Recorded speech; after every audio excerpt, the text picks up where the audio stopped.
Hello everyone, and welcome back to Factorio. So I'm once again trying out a new recording setup, I guess. What I'm doing right now will enable or will prevent me from using Audacity to remove static background noise from my microphone. If the audio quality is too bad in this episode, I won't be doing it again. Anyway, I figured today we could maybe start. Yeah, that's fine. Just working on some of the train stuff. I've already put down some initial things. The problem is I've redone the calculations for sort of a reasonable size science setup that I'll need in the end game, and the plans I had are not going to cut it. So this station here, for example, it's sort of one of my generic ore processing outposts. This would harvest the ore and stack it into a bunch of buffer chests and then into a train. And I don't actually need this. These I could probably keep as they are. But the problem is my plan had been for a setup that has a throughput of just under 20,000 iron and copper ore per minute. I will need easily 4 to 5 times as much to hit a decent amount of science per minute, something that's actually useful. And the belt-based setups just are not going to be enough for that. For this outpost in particular, it doesn't matter because, well, there's only a limited amount of copper ore anyway, and a limited amount of mining drills that I can place on it, and so this is what I'm going with. My intention, by the way, is to use single-headed trains that have 1 locomotive and 4 wagons. Might have to upgrade that if I go for slightly longer haul missions, or train tracks, I guess.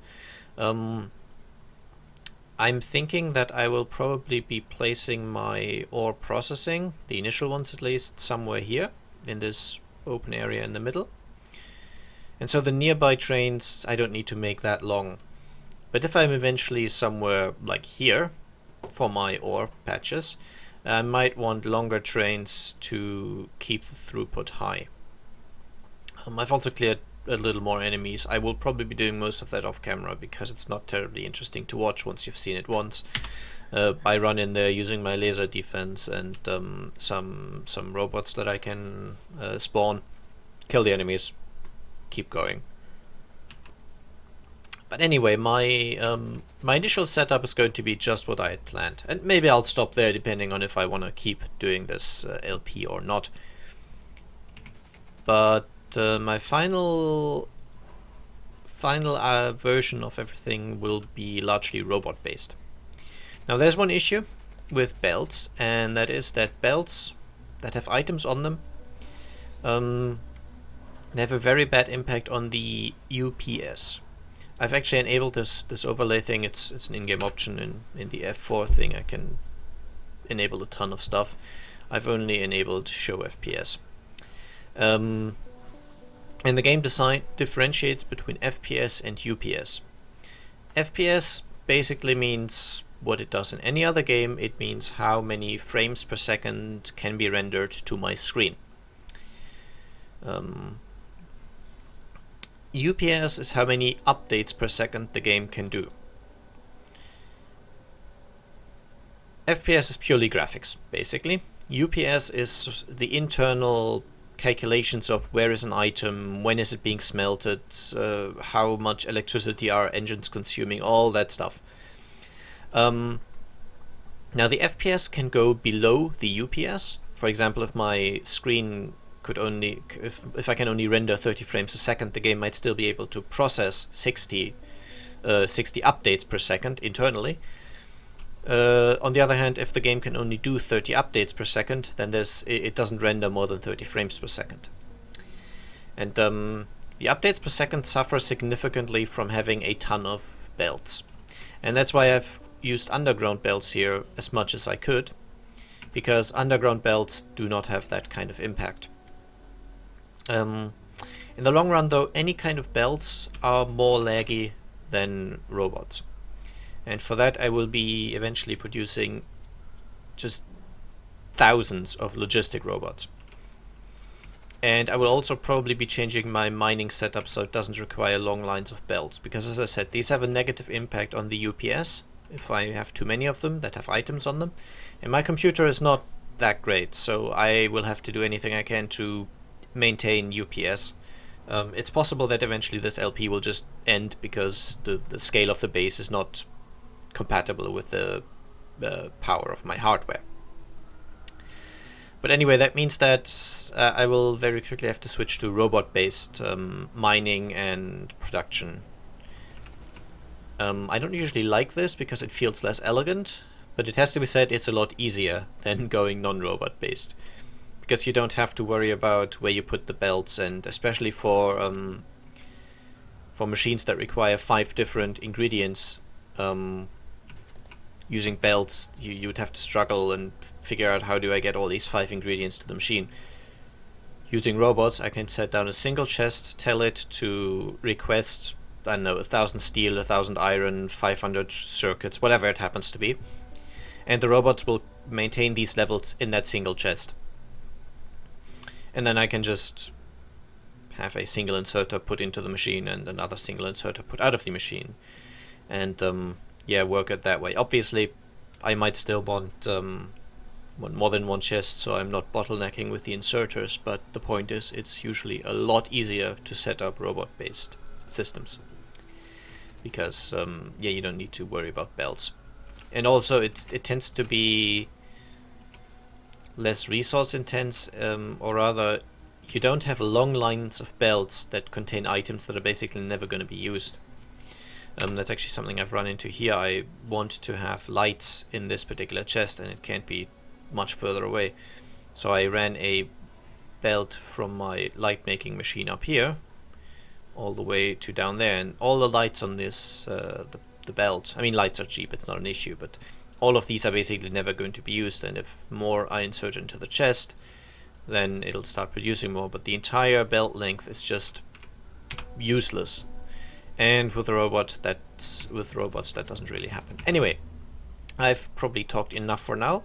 One thing you'll notice is that I'm using a roundabout based railed system. I prefer it. I don't think there's a huge disadvantage to this.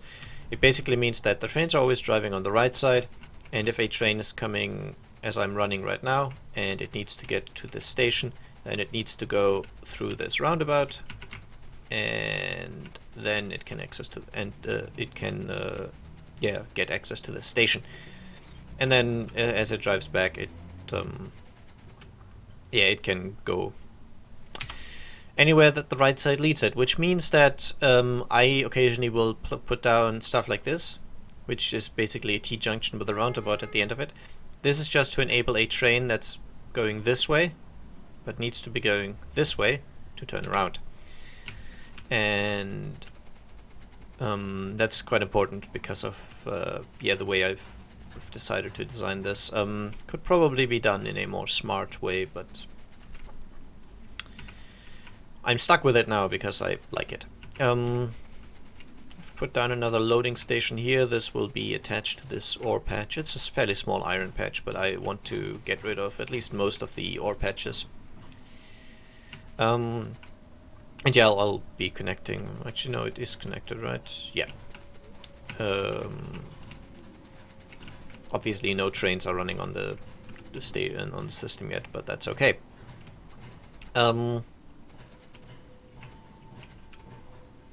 I did have something I wanted to say, but I forgot what it was, and I'm running really low on lights. Let's go down and grab some. So the first thing that I will be doing in order to enable me to operate sort of the first bits of my network that I've actually constructed is that trains need fuel. And There are sort of two philosophies. I think I may have mentioned this before, but I'm just going to mention it again. There are two ways you can go about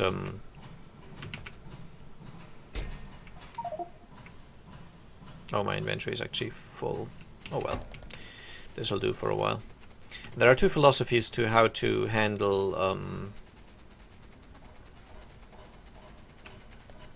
this would, by the way, all be lit up, but I haven't connected it to my network yet. There are two ways to handle the refueling of trains.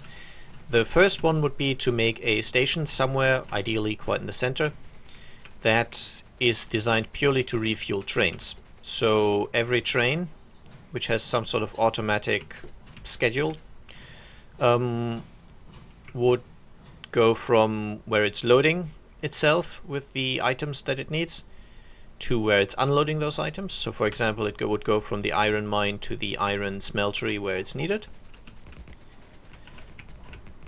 And then it would go to the refueling station, take more fuel there, and then start over again. You know, pick up iron ore, put it into the smeltery, then get refueled. I am going to use a different setup, which I did not come up with, but I've seen it elsewhere, and it seems more reasonable to me.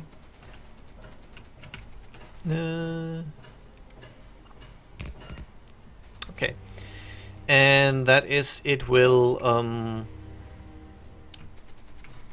not, there will not be a general refueling station. There will be a location where I produce the fuel for my trains. For the moment, it's probably going to be solid fuel. The stuff I can make from all the various types of oil. I'm eventually going to change over to rocket fuel, but that requires more research that I haven't done yet. Which is, apparently rocket fuel is best for fueling trains. It's just the way the game works. Okay, I need a... Where are you? There, a roundabout here.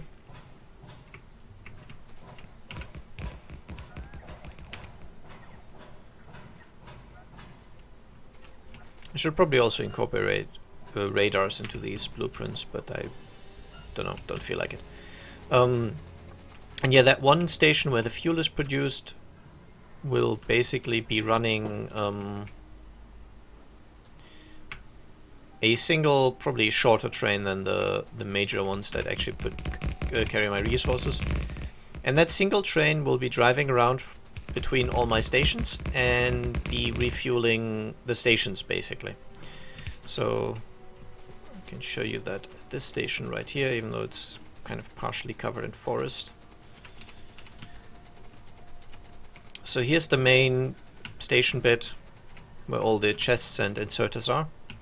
And then down here, okay, there's the second station, this one. And this only has a single output. Again, it's kind of hard to see because of all the trees. Just get rid of it quickly.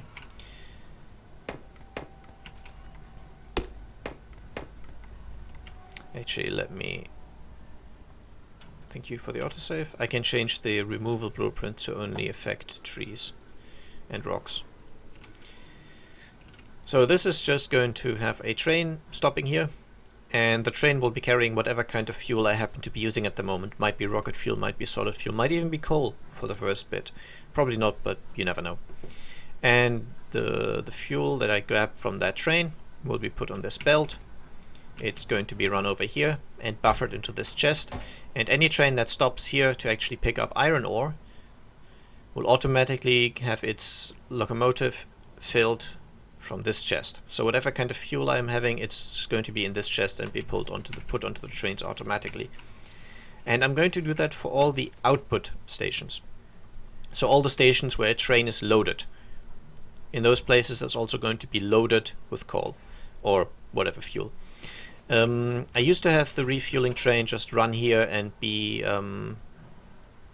using the same stop, so it'll run here and then there would be a filter inserter which would take out the fuel and load up a chest. But by doing it separately on this sort of side station here, which I may have not signaled properly, we'll have to see, But by doing it this way, I have ensured that even if there's a refueling train in the station, it won't block the main station, so this should cut down on congestion a bit. Yeah, so that's my refueling thing, and that's actually the first thing I will need to set up, a train that just drives around and keeps refueling my my output stations. By which I mean the stations that output any product onto the trains.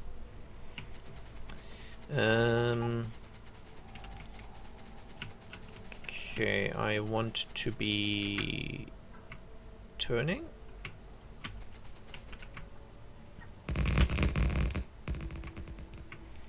And maybe go one diagonal over here. I might be running out of lights soon. Okay, that's a different warning.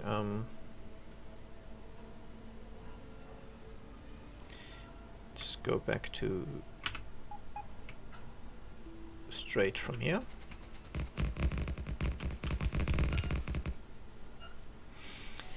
And I'm thinking that this will be the oil patch I will be using for my fuel. It's a fairly big oil patch. From now it has a combined yield of 17,339. That's pretty good. All of these things are yelling because they want speed modules in them, and I'm missing lights now, but that's okay. I used a blueprint generator to basically do the pipes for me. It's not a perfect solution, but otherwise I would have to place down these 59 pump jacks, and for each of them sort of manually try to find a way to connect them to each other ideally. And quite frankly, I don't care that much. The blueprint thing worked out fine. It's not flawless. You could probably optimize this a little, but it'll work. All the pump jacks are now connected properly, which is what I was looking for. But the blueprint generator automatically also included modules, because it assumed I want to put modules into these pump jacks, which eventually I do, but I don't have the modules yet, so yeah. The next thing I will do here is put down a bunch of oil refineries. I don't know how many yet. Enough, I guess. And I will be turning all the outputs from the refineries. Which actually reminds me, is there water anywhere nearby? Ugh. Not really, no. Anyway, I will be turning all the outputs, the various types of oil, into solid fuel. And loading that somewhere here.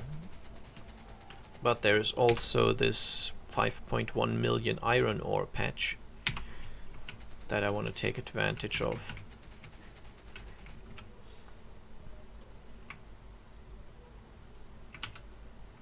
No, I don't want to do this. I want to do ore loading. Need to keep in mind that the way my station design works, it requires there. Just the way it's signaled. There are chain signals here at the at the exit to the ore loading station proper.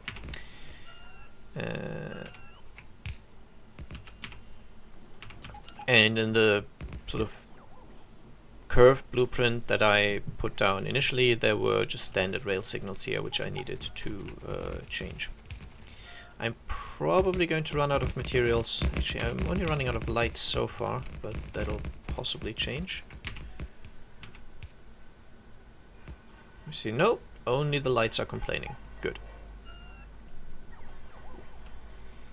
And just like before, this has the station where the refueling train can go. And I'll possibly reverse this or change it somehow. Basically, all of this iron ore will be balanced and put into these chests. And then up here, I'll just do a small station to run the refueling train. A single train should be enough for a while. Might have to update that to 2 trains at some point, but 1 or 2. Either way, a small station is enough because they're not going to be massive trains. And they will be doing the rounds constantly, but yeah, they won't be needing a massive amount of infrastructure attached to them. Okay, I feel like all I've done this episode is place a ton of rails, but yeah, that's what I'll do for this episode. Next episode is going to be different. I will probably not be recording too much actual gameplay, and I will be heavily editing the episode. That's because I will be doing some calculation stuff for you on screen, as I've promised at some earlier point. What did I want? Okay, firstly, I do this sometimes because you just accumulate so much junk, stone and wood when placing the rails, because all the trees that are in the way get chopped down. Occasionally I just put down a chest and put all the junk in it. Okay, I'm just going to quickly grab a stack or two of lights and fill these in up there in the beginnings of the rail system, so I don't forget. But yeah, next episode, as I said, will be quite different. I will show you how I do the calculations for how much throughput of various stuff I need.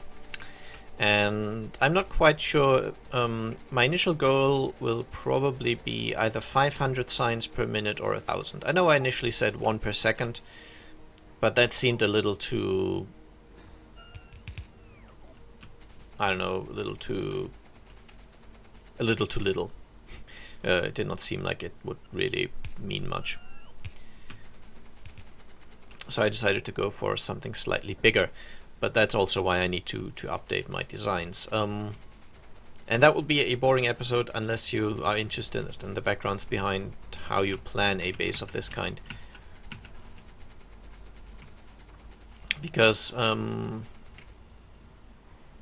my first base, I didn't plan ahead very well, and therefore I'm now really struggling to do stuff properly.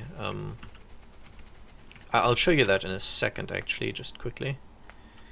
I'll just save the map and load my other map. It's a bit more advanced. Well, let's disable pollution overlay.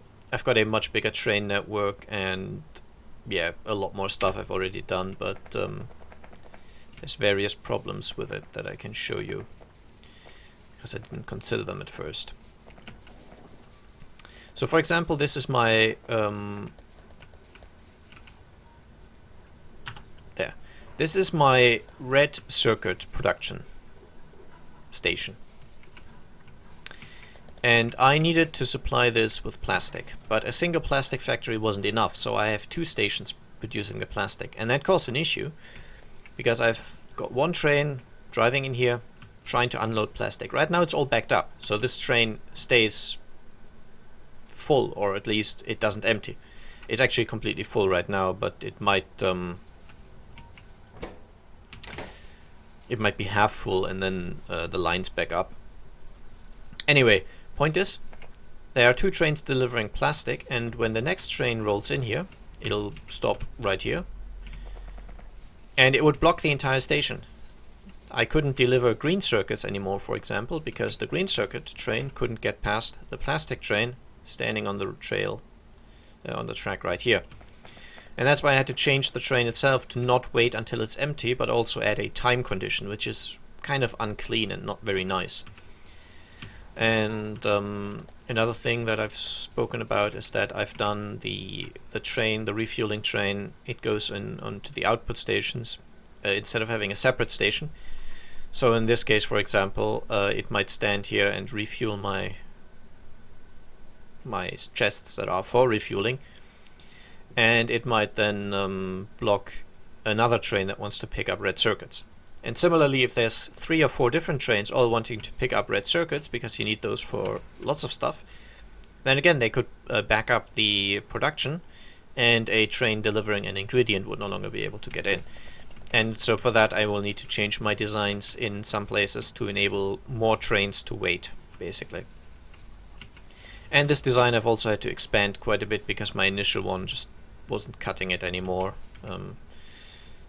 This is the sort of design you will see quite a bit, by the way, long rows of assemblers intercut with long rows of beacons, because that's how you get the maximum efficiency out of both. And yeah, let me through, thank you. And as you can see, I also didn't do much pre-planning here, so the belts are just a huge mess, and it's all just a clustercluck of crap. And then similar stuff here, I didn't design the fluids handling correctly and all that stuff, and yeah, it's just all become a huge mess.